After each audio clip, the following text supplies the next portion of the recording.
कोई भी कानूनी जंग जीतने का सबसे इम्पोर्टेंट पॉइंट ये होता है कि हमारे साथ जितनी ज़्यादती होती है हम सिर्फ उतनी ही बयान करते हैं। अगर हम ज़्यादा बयान करेंगे तो हमें उतना भी इंसाफ नहीं मिलेगा जितनी हमारे साथ ज़्यादती हुई होगी। तो इलेक्शन के हवाले से ये बात बहुत अहम है कि हमने ये नहीं कहना कि इलेक्शन जो है वो मुतनाज़ा हो गया है और इलेक्शन दोबारा होने हैं।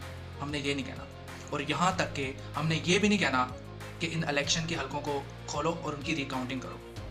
इलेक्शन भी हो गए हैं, वोटिंग भी हो गई है, उनकी काउंटिंग भी हो गई है और उनके रिजल्ट को भी अनाउंस कर दिया गया है। ये रिजल्ट उम्मीदवारों के पास भी मौजूद हैं, टीवी चैनल्स के पास भी मौजूद हैं और यहाँ तक कि इलेक्शन कमीशन के पास भी ये रिजल्ट मौजूद है। मैं इस बात को मजीद एक्सप्लेन करता हूँ। इस बात को समझना बहुत ही आसान है। एक इलेक्शन जो है वो होता कहाँ है?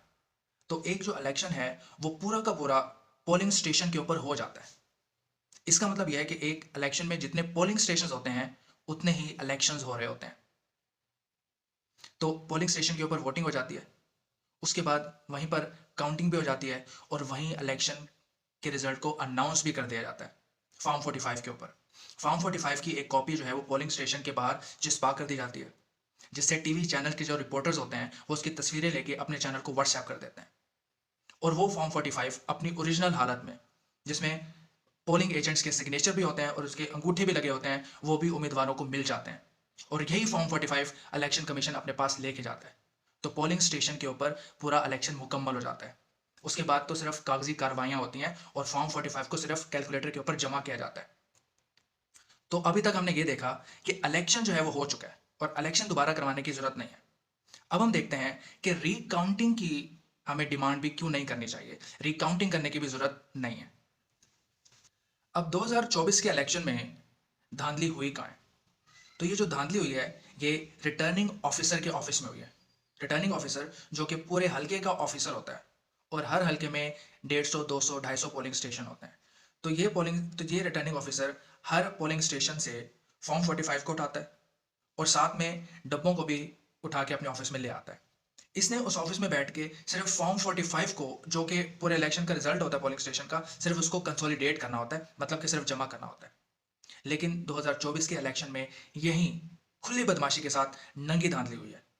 कहीं पर पीटीआई के उम्मीदवारों के बैलेट पेपर को जलाया गया है, कहीं पर उनके बैलेट पेपर को रिजेक्ट कर दिया गया है और कहीं पर दूसरे उम्मीदवारों के बैलेट पेपर नकली वोट छाप के और उन डब्बों के अंदर डाल दिया गया है।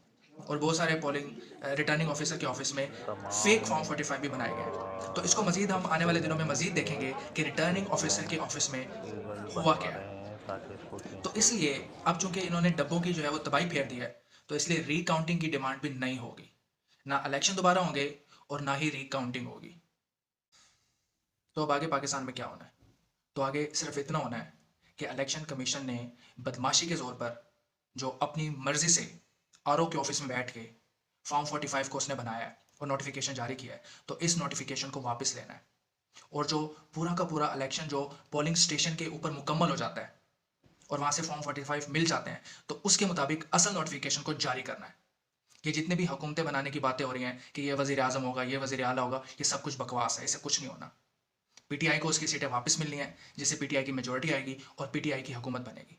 अब इस प्रोसेस में चाहे 2 महीने लग जाएं या 6 महीने लग जाएं या पूरा साल लग जाए, जब तक पाकिस्तान में ये नहीं होगा, पाकिस्तान आगे नहीं बढ़ेगा।